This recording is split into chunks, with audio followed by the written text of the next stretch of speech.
सीताराम दोस्तों, आज हम खाली सा का सुर की बात करेंगे, खड़ज की बात करेंगे। तो ये खड़ज सुर होता क्यों है? सबसे हारमोनियम में जो होता है सुरों पे मेन सा का ही महत्व होता है। इसी का महत्व होता है क्योंकि जो इसकी पहचान कर लिया तो इसी की पहचान से ही सारे राग, सारे थाट, सारे सरगम, सारे गाने गाए या बजाए जाते हैं। ये जो सुर है खड़ज, इसकी उत्पत्ति कहाँ से हुई? इसकी उत्पत्ति जो हुई है सातों स्वर किसी न किसी पशु या पक्षियों से हुई है। और खड़ज की आवाज़ मोर पंछी है, उसी से खड़ज की उत्पत्ति हुई।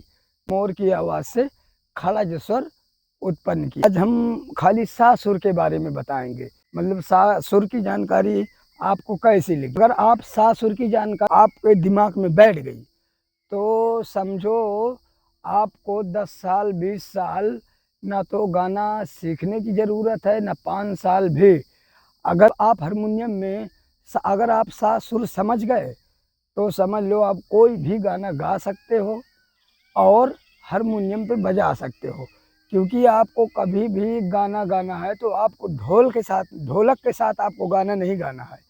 आप कभी भी गाना गाएं तो या तो तबले के साथ गाना गाएं या तो तानपुरे के सुर के साथ, या तो खड़ज के बारे में बात करेंगे। आज सा सुर के बारे में बात करेंगे। ये सा सुर आखिर होता क्यों है? तो देखो, जैसे एग्जाम्पल बता रहा हूँ, हमारे माँ और बाप और हमारे गांव में हमारा घर होता है तो हमारा एक आशियाना होता है। तो ये जो सा सुर होता है इसको हमेशा 5 मिनट 10 मिनट आधे घंटे इसको सुर को मिलाया जाता है। तो एग्जाम्पल ये बता रहा हूँ भाई, जैसे हमारे माँ बाप हो गए, हमारा गांव में हमारा घर हो गया, तो ये सुरों में अपना घर होता है। आपको अपनी आवाज़ प्रॉपरली एकदम पूरी कन्फर्म के साथ बैठानी है। जब आपकी एक सुर में आवाज़ बैठ गई तो समझ लो फिर आगे के जो सुर होते हैं रेगा मापा धानी, आपके जो ये सुर फिर रेगा मापा धानी, ये सुर आपके सध गए।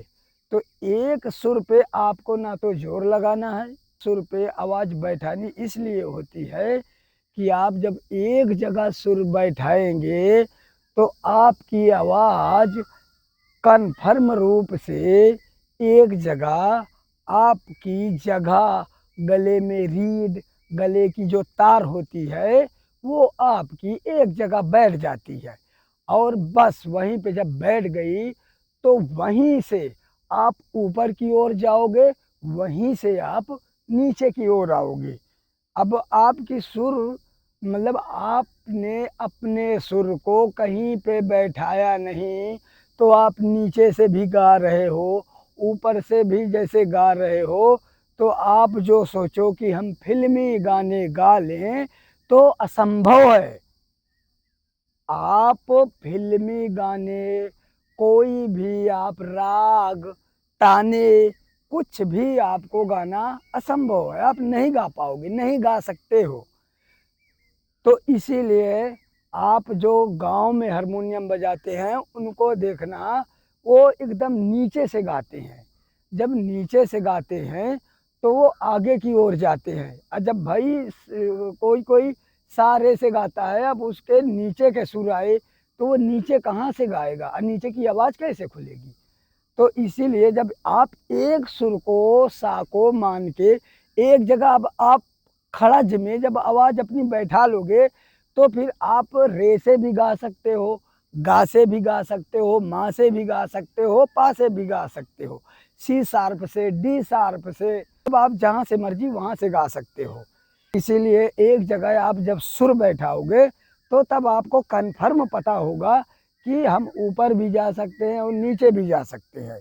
तो आप जब नीचे की ओर जाओगे तो आपकी मोटी और गंभीर, और ऊपर की तरफ जाओगे तो आपकी धीरे धीरे पतली और खींच, तार का जोर लगेगा आपके गले का, और आपकी पतली आवाज़ और ऊंचे स्वरों में चढ़ेगी। मतलब आप जैसे घर पे चढ़ते हो तो आप एक सीढ़ी पे चढ़े, दो सीढ़ी पे चढ़े, जैसे आप एक सीढ़ी दो सीढ़ी धीरे धीरे धीरे धीरे करके ऊपर चढ़ते हो और इसके बाद फिर वहाँ से उतरते हो तो नीचे ज़मीन पे उतरते हो, फिर ऊपर चढ़ोगे तो आप छत के ऊपर चढ़ोगे, बस आप फिर नीचे आओगे तो फिर ज़मीन पे आओगे। इसका एग्जाम्पल यही है। तो आपको पहले एक सुर पे आवाज़ अगर बैठानी, आपको कोई राग अगर नहीं सीखना चाहते हो, अगर आपको समय नहीं, पैसे नहीं है, इसमें बहुत टाइम लगता है, अगर नहीं है मतलब आप खाली सा सुर को उसमें आकार से बोलना है, सा भी बोलना है और आ भी बोलना है एक ही सुर पे। मतलब आप जब सीखने लगोगे तो आपकी मोटी आवाज़ हो जाएगी, क्योंकि आवाज़ नीचे की खुल जाती है। तो आप जब बोलोगे मतलब आपकी आवाज़ बाँस की तरह बजेगी। जब वो देहात में होते हैं वो समझ नहीं पाते हैं कि इसकी आवाज़, जब लोग बोलेंगे इसकी आवाज़ ख़राब है, वो तो जब सुर पे या इको पे चलती है, हारमोनियम के स्वरों पे चलती है, वो आवाज़ तब समझ में आती है, क्योंकि ये सुर से खुली होती है आवाज़। तो आप जब एक सुर पे गाओगे तो आपको कोई भी भजन गाना है, तानपुरा लगा लो, मोबाइल में लोड कर लो और हारमोनियम लगा लो, उसका सा मोबाइल में पता कर लो। नहीं तो मैं अपने वीडियो में खुद किसी दिन हारमोनियम खरीदूँगा तो मेरी वीडियो आप देखते जाना, मैं खुद हारमोनियम खरीदूँगा तो आपको खुद बताऊँगा कि ये सा है। आपको कभी भी किसी भी बूढ़े बुजुर्ग जो हैं आज के हज़ारों साल पहले, बैजू बावरा है, तानसेन जी है, या अभी के अगर कुछ दिन पहले के मोहम्मद रफ़ी जी, लता मंगेशकर माता जी, तो ये लोग भी बताते हैं कि आप सा के नीचे के स्वरों का रियाज करो। इसका मतलब क्या होता है, आप ज़्यादातर सा सुर का ही रियाज करें, फिर इसके बाद आप नीचे के स्वरों में इसलिए जाया जाता है कि आपकी आवाज़ जो सुबह-सुबह बैठी होती है, तो नीचे के आवाज़ में आपको नीचे के स्वरों में इकट्ठा किसी जगह पे आपको मिलानी नहीं है, आपको सिर्फ़ मिलानी है तो सा में मिलानी है।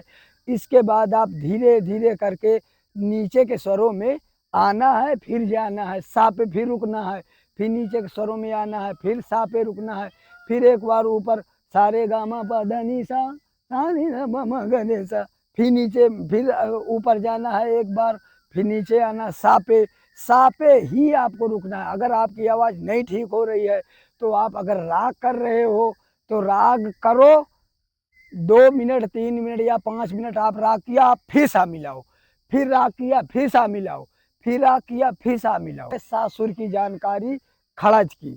तो अगले वीडियो में फिर मिलते हैं। सीताराम, राधे राधे, जय श्री कृष्ण।